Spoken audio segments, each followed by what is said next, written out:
These always fall out of my ears. All right. And welcome to another exciting episode of the Mando Method Podcast. I am your co-host, Armand Rosamilia. And I'm the other co-host, Chuck Buda. Chuck, we had another great roundtable. This was pushed back for some personal reasons. Um, Hopefully that's all behind us now. And now that Chuck is out of prison, I think we can continue our podcast. I think this will be really good. Just stop stealing Snickers bars. So that's all I'm asking. Yeah, I'll show you guys my new tattoos from prison.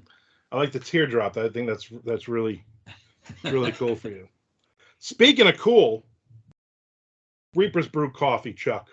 Yes. Here's one of their many cups. I'd kill for a cup, Reaper's Brew. I wish we could be talking about their coffee, but unfortunately they lost their distributor, and Chris Adler's still looking for a coffee distributor, but he still has tons of really cool horror-themed mugs and t-shirts and a bunch of other stuff on there. reapersbrew.com. Check them out and use Mando at checkout, Mando, and you get 10% off of new orders, and you receive a free gift. So you can't beat that. Tell him Uncle Charlie sent you. Yeah, no, I'm not going to tell him that. Nobody should really tell him that. I wonder if anybody actually ever put that in any of the things in the last couple of years. I got to ask Chris that. He'll probably be like, I don't know what that means. I'm so confused. Who the heck is Uncle Charlie? Anyway, we have two awesome guests today. So we're going to start with a quick who you are. We'll start with Wendy.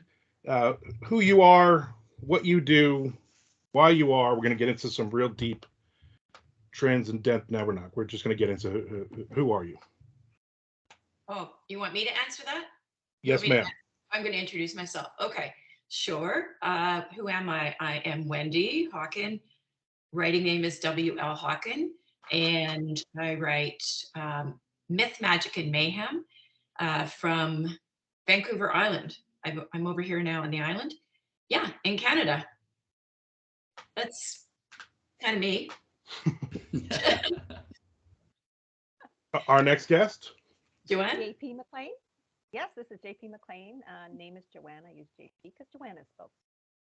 And I'm thrilled to be here and with our mom. And I write supernatural thrillers and series usually. Anything that's not series is usually a story for me. I don't know why, but I so much better. And I have a new book coming out on Tuesday, which will be after the air date of this. Wendy and I are going to be at a local bookstore because we're both close to Vancouver Island. I'm on a sub-island called Denman. And so we'll be doing an event up in Campbell River tomorrow night, and so looking forward to it. And if you're not just listening and if you're seeing, I actually have on my mask, scary hat. Just tons of fun. And I also am in my Wicca robe, but you can't really see it. I can stand up and kind of show you, Nice. I'm dressed up. We're both going to be dressed up tomorrow night for fun because we're in the Halloween mode right now. Yeah, that sounds like a lot of fun. Book signings are always fun, especially when you can do them with other authors and authors that you share a passion with, and you just know you're gonna have a good time. It's one of those. Chuck and I have done a book signings, a few in the past together. The two of us are with other people, and even if there's nobody in the place, you're still joking around and having fun. And then it's that cool when you start to get the lines and you start to get the people in. It's always a lot of fun. So good luck with the book signing on all that. We've probably done a dozen of these roundtables, and we probably have about a dozen Canadian authors we've had on. We've had a lot of Canadian authors on lately. So there are a lot of Canadian authors. People, I've heard. I do reviews for the Ottawa Review of Books, and part of the reason I love doing that is because I've heard people say, "Oh, there are no really good Canadian authors," and I say, "No, that's not true at all. There are tons of great Canadian authors." So I really enjoy being able to do that and only review Canadian authors and get that work out there. Yeah, it's fun. Yeah, there's a lot of good authors out there that me and Chuck both we both follow. So, Mhm. how did the book signing come about? Oh, that's all Wendy. Wendy, you go. You go, girl. You tell them. I just went down to the local bookstore here. It's called Coho Books, and went in and talked to the lovely proprietor there, Leah. And said, "Hey, my friend and I write supernatural thrillers. Why don't we do something for Halloween?" And here it is. And we're having, it's been, I think it's going to be really successful. I don't know. I was on the local radio show this week, and we seem to have been, we've got posters up in a lot of stores and things like that. So I'm really hoping like lots of people come and yeah, come down and visit us and That's good Wendy's to hear. got that. read. Wendy's got that knack that I don't have. She's very brave, and she'll go in and cold call in these stores, whereas I just want to crawl under a rock when it comes to doing that kind of thing. Thank God she did. Yeah. She did that. So thanks, Wendy. Appreciate it. I'm a weird introvert. I know people don't believe me. I'm like, I'm so introverted. They're like, no, you're not. Like, yeah, honestly, I'll pay for this like later. Right. That Yeah. sounds just like us. We're the same, because we act all gregarious when we're doing the show and when we're at events. But it always takes Armand and I probably like a week to normalize after a signing and stuff. But this is actually very exciting if you don't mind me asking, because we've never really talked about events with our other guests. Do you normally do book signing events like this at bookstores or conventions? I guess what's a typical year for each of you in terms of in live, uh, in-person live events? You want to go first, Wendy? I just was thinking, and there hasn't really been a typical year for Okay. quite a while, right? Because of all our isolation and all that stuff. But I have done them for sure in the past, especially when I lived in the Lower Mainland. I used to be quite active with Port Moody Library and do things there. And that was, pre-COVID, and then things kind of shut down a little bit, and now we're opening up a bit. But Joanne and I both were just at a rockin' event last weekend, which we're both recovering from, I think. You want to talk about that one? Oh, sure. It was called the Big Island Book Fest, and this lovely woman called JP Bailey, just out of the blue last summer, decided she was going to put on a festival. And she called it the Big Island in Hawaii, but the Big Island Book Fest for Vancouver Island, and it was in Courtney. And they had about 40 authors, and she did such a nice job of organizing that event. She had a meet and greet on the night before. That was one winery connect games to get you to mingle and get to know some of the authors. And then the day of the event, they had music playing. They had reading set up in a separate room. Just attention to detail was and that was good. It was probably the first festival that I've attended live since. There have been some events certainly, but nothing like that. But those events are such fun. It's nice to get out. I do a lot of signings just locally. So I've got one set up here, like on Denman Island. We have a bookstore, tiny little pop, fantastic book. Also a cafe. I'll be doing the book there. I do. They support me so wonderfully. So local bookstores, yes, signings for sure. But in terms of big festivals, there hasn't really. There's a big Christmas craft fair coming up. I do fairs as much as I can. It's a great opportunity at these fairs and it surprises me. I set up here at our farmers market on long weekends in the summer, and I will have people come up and say, "Oh, I was here last year, and I've been looking for your second book." Hmm. Because I write series, it's terrific. They come Yeah. back, and you have to start local. Right. You need to get a foothold. I think that's important. Yeah, I definitely agree with that. I've had that too, where a comic book store they would do an outdoor event every year, and when I was doing my zombie series, the same couple would come every year for like 4 or 5 years in a row, and they would say, "Okay, we need book 5. We need book 6. We need," and they would tell me which, and so I always made sure I had a copy of all, even when I wasn't bringing them to put on the table. I knew they were going to come. I just had to remember which book they had bought last year, so I can get them the next one, which is always, I mean, it's always fun. Me and Chuck, we do breweries are great. We do a lot of brewery events every year. We do that, and Oh, you've I've just done given me an idea. I'm going to have to do a winery event because I kind of like that. I've done that too. And it's what's great about those is people drink and people spend money. So Perfect. sober, they come up to the table and they're like, "Oh, books, whatever," and then 3 or 4 drinks in, they're like, "Oh, books, $10 here. Here, take all my money." It's great. I love Well, it. plus if it's really slow, we just sit there and pound beers the whole time, so Right? Yeah. it Oh, works that's either a way. Yeah. hardship. Yeah. Yeah. It's exactly. It's the hangout of it is always the fun. We're always looking for new, different places to sign. Hardly ever are we doing bookstores lately.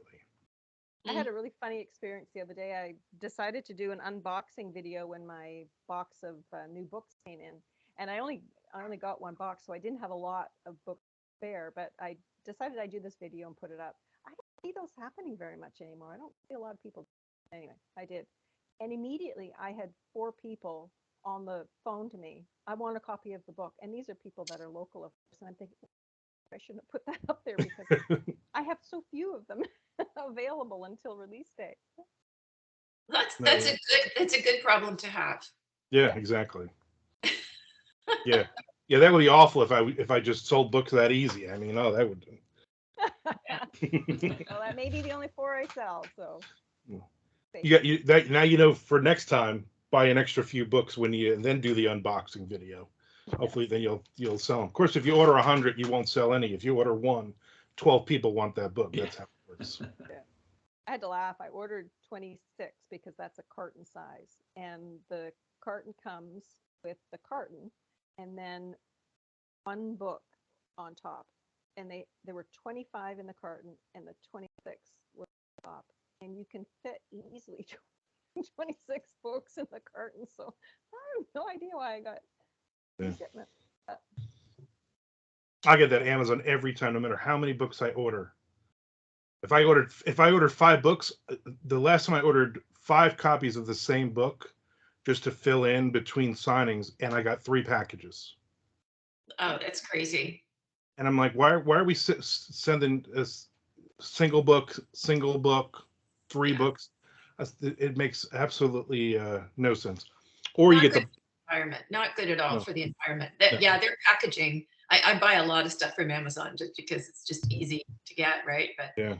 packaging is not the best. They really need to look at that a little bit.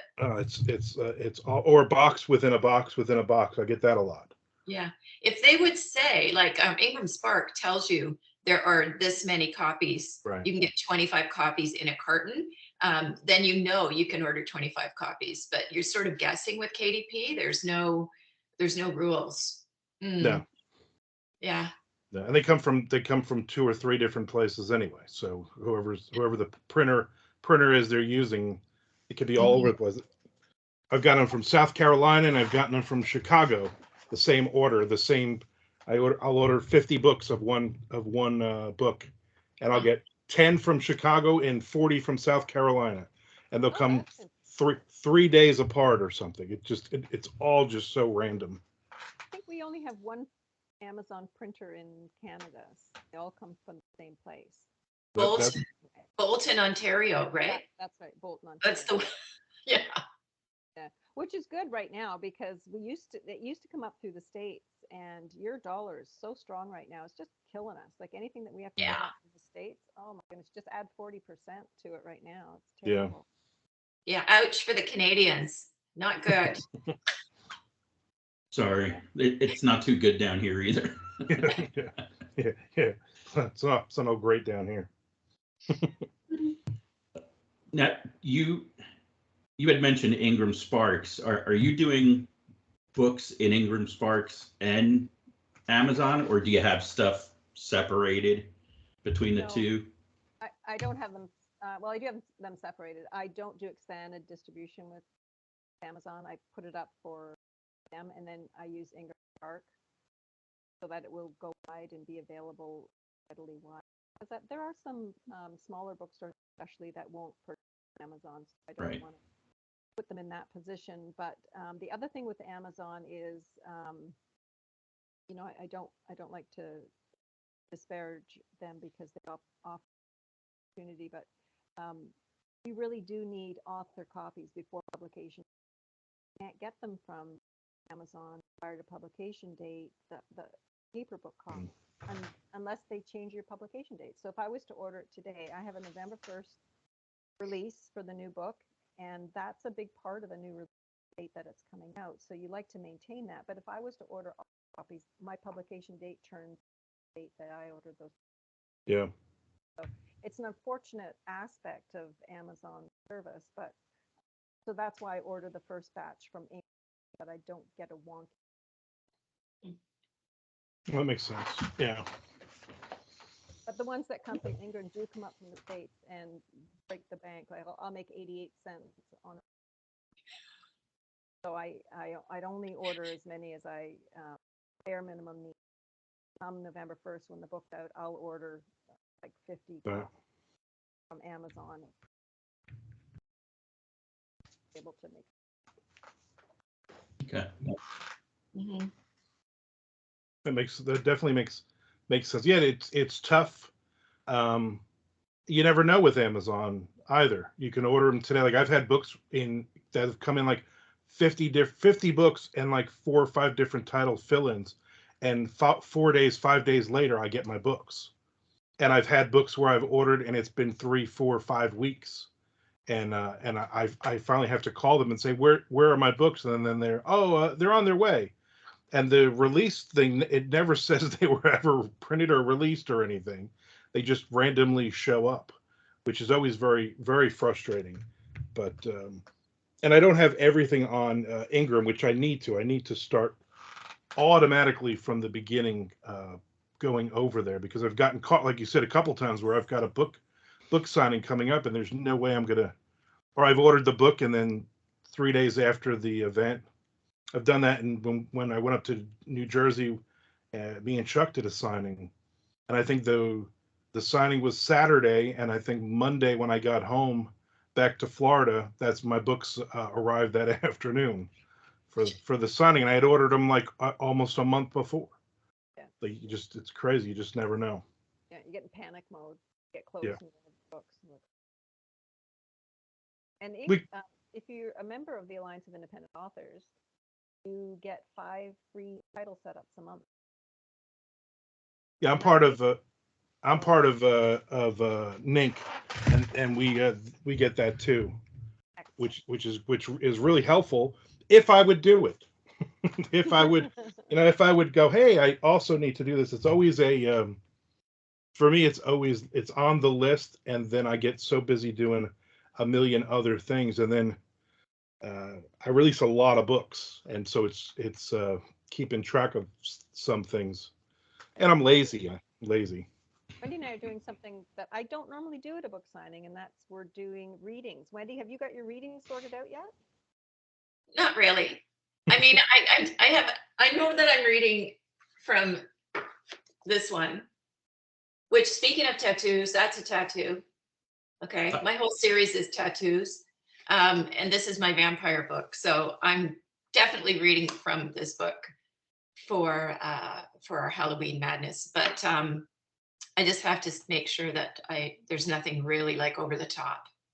So I have to do a little bit of an edit because my books tend to be a little bit edgy. So I have to just kind of go through and pick out the right, maybe 20 minutes. I think we were talking about 20 minutes. That's a long time. Not really. I can easily do 20 minutes of a read. So it's a long time if you're me and Chuck, who do not like readings. Oh, okay. That's an eternity. I'll do it, but 5 minutes, 7 minutes is probably the max of my comfort zone. 20, that's a long time. I mean, you must be pretty good at the reading to keep everybody engaged and stuff. So I feel that I get into a monotone. Oh no, you have to. Well, I was a high school English teacher. Okay. Wow. So, you know, I can like walk up and down aisles and look at kids and still be doing voices at the same time. I had to learn how to do that to keep everybody like with me. And yeah, I really love doing that. But what genres do you guys write? We wrote horror for a long time. Both of us wrote a lot of horror. I'm doing crime thrillers and Chuck does westerns. Okay. So. Okay. We can do. My problem is I read, and then I start to get inside my head, and then I'm like, oh my God, am I reading out loud or am I reading in my head? And then do I sound weird? Does this story make any sense? And I just start thinking and then I'm like, oh, I wonder what I'm going to have for dinner tonight. And then it just all goes. Then it's like I pick a short story. I'll pick like a 2,000 word short story or under, and I just kind of blow through it. And the last time I did it was at Scares That Care. I did one, and I sat at the table and I read my short story, and everybody gave me one of these.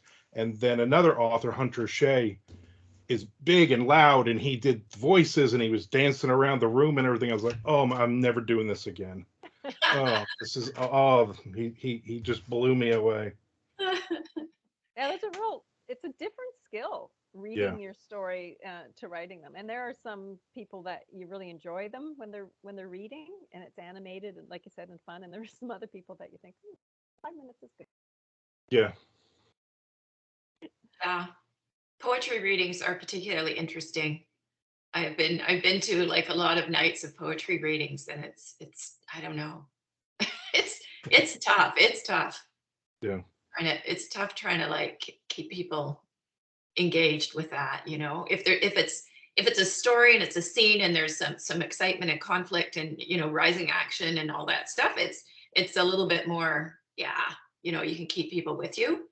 Because I think people in the audience too drift when you're reading. So yeah. Are you ready? You got your spot? Your pieces? My pieces, I was just flipping through them today. You know, I didn't realize how much of my material is really not suited to the public, especially if there's going to be children about. So well, that's what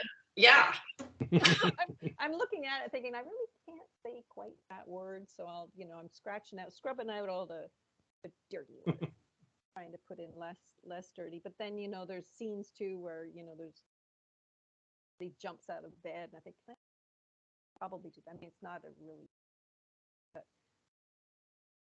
it's tough. You got to find something that is engaging and fun, and that you can pull off without embarrassing yourself, and hopefully there won't be children around.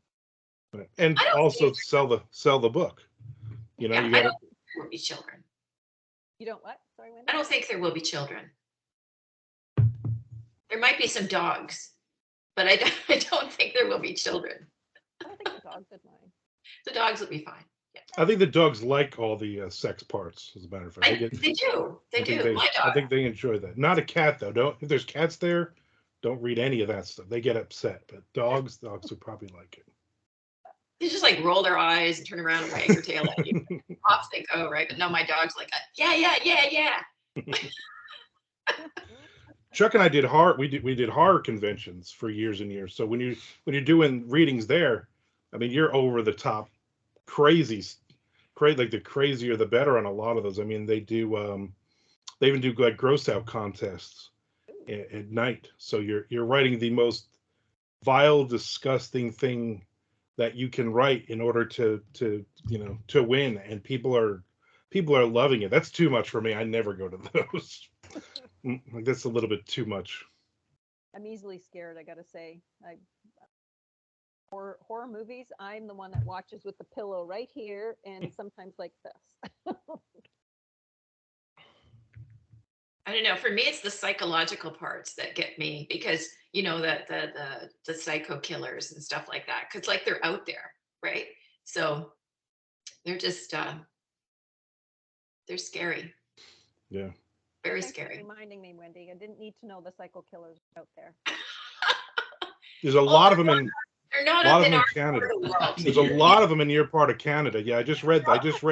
You got like 10 or. You got like 10 or 11 serial killers in that area still on the loose. I remember when when I was a little kid, I went to the movie theater.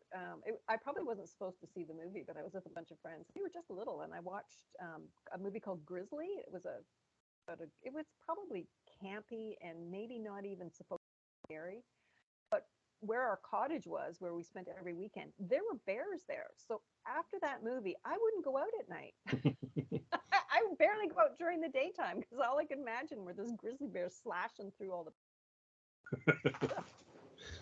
That's funny. Mm-hmm. I would not go up there though with the serial killers. I would not go to a bookstore in the next couple weeks though. They said their Oh yeah, serial thank killers would God. probably Thank go to the God, come they'd on. probably go to the bookstore. They said if you read in front of them, they get very, very irritated and they just start killing people. I'm just You're warning just you. saying. You're just saying. Uh-oh. Just throwing it out there. I'm coming to your neighborhood reading. That's what We- I'm doing. We have Outside your door. gators. We have gators down here. You don't want to come here. Oh dear.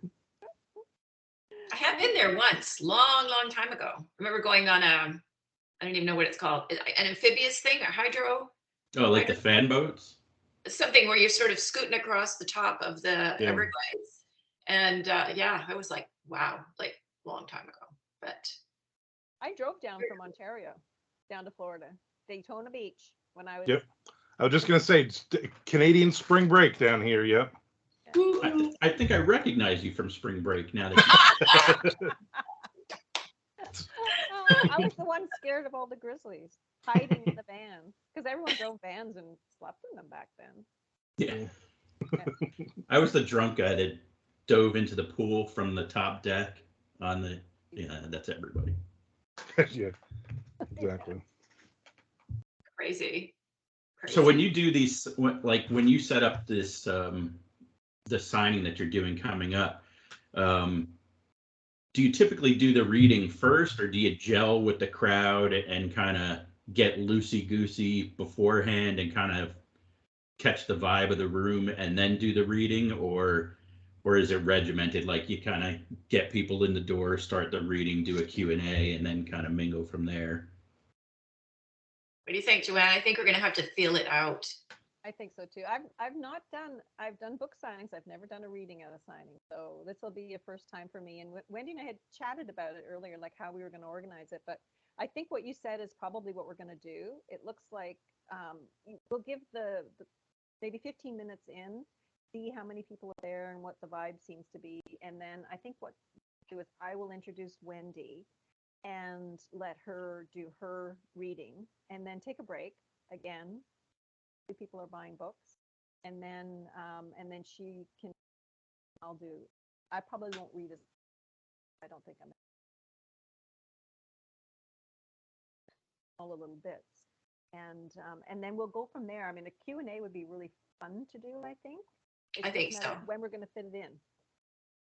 I like Q&A. I just think it's the most fun part, actually. So if we keep the readings to like 15 to 20 minutes and then do the Q&A, then see, we're figuring it out now, Chuck. Okay. Plenty of time. They got like 20 hours until plenty of time to figure it out. What would you guys suggest? I like that plan. I mean, you got to really feel the room, see if people are still coming in. You're going to get people who are going to talk to you that are going to come up, and family and friends and whatnot. They're going to come up and talk to you and everything. So at some point, it's kind of like you settle everybody down. And I would definitely do like one reading, take a little break, kind of read the room again. Everybody at that point might be up and moving around, or they might be just ready to jump right into the other one. Because again, you're there to read stuff and then to get people to grab some of those books. The Q&A thing is always fun because with a crowd, you never know what the questions are gonna be. Yeah, I like that. I like the sort of spontaneity of the whole thing, and just it can be really fun, right? Yeah. Well, it just feels more natural too, that extemporaneous, you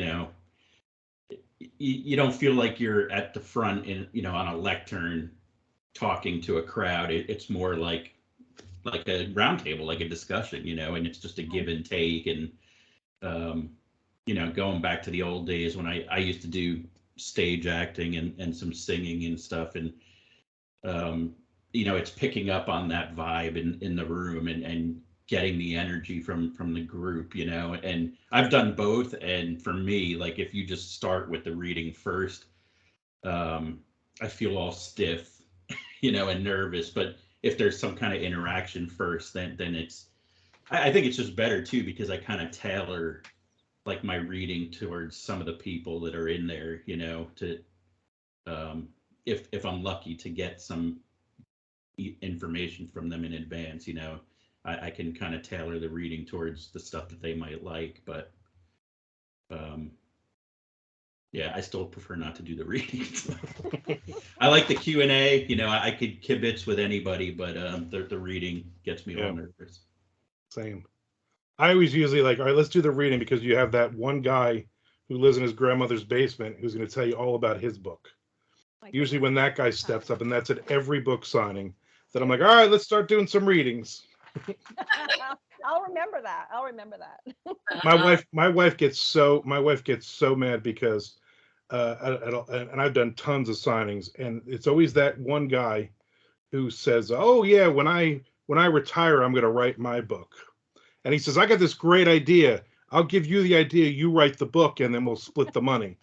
I get that all the time. And my wife gets so mad at that. And I'm like, I'm used 30 years of doing this. I'm used to people with that stupidity. So don't worry about it. I always say, can you type?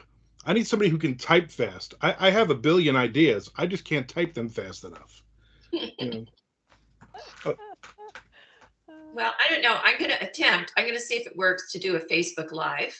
And because I think that would just be really fun. Mm-hmm. So we're going to see if we can do that. If I can set up StreamYard. I got kicked out the other day. I'm not sure why, but I'm going to see. I think it was because I was trying to do it on my phone and my laptop at the same time. And I think they went, oh, somebody's trying to hack in here. There's two people at the same time. That's me. This is my stuff. I'm just trying to. But anyway, they kicked me out, so I have to see if I can get back in. The StreamYard's fun. Yeah, we've done a few. We haven't done them in a long. We did them for COVID. Once we got into it, we did a bunch of different things. We did one where we all got drunk on a Friday night. Remember that one, Chuck? That was great. There was 4 or 5 of us, and one of the guys was that does all the same. He was so drunk he kept repeating stuff over and over. Oh, it was hysterical.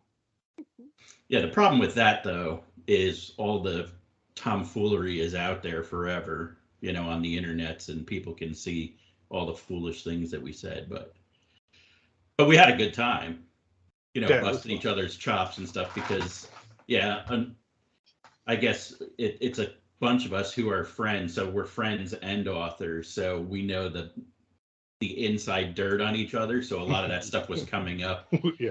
While we're drinking and talking.